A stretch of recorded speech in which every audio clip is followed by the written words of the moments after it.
Welcome back, troop.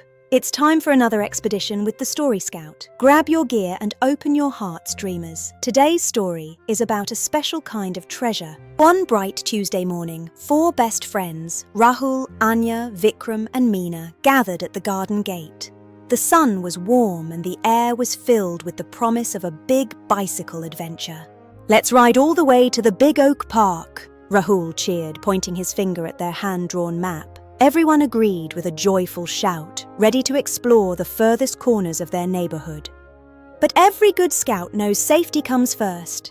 Vikram made sure every tire was full of air and everyone clicked their helmets tight.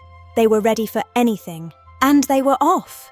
Their wheels hummed as they pedaled through the neighborhood, feeling the cool morning wind on their faces as they headed toward the rolling green hills. The park was even more beautiful than they remembered. They zoomed past the duck pond and under the weeping willow trees, enjoying the fresh, sweet smell of spring flowers.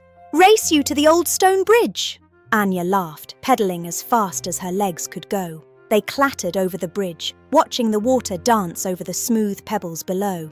Even the bravest scouts need a little rest. They stopped under the deep shade of a great oak tree for a cool drink. But just as they sat down, Rahul whispered, "Shh!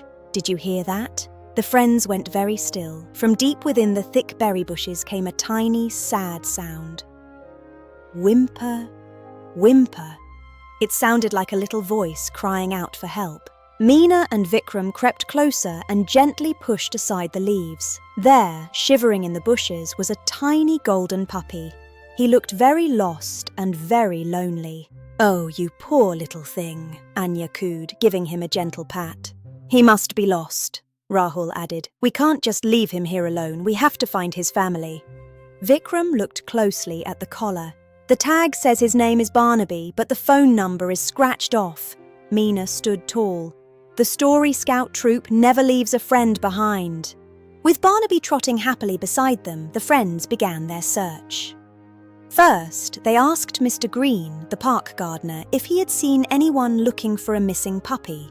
"Not me," he replied kindly, "but I saw a lady looking very worried near the park gates. Maybe try that house with the bright red roof just over the hill."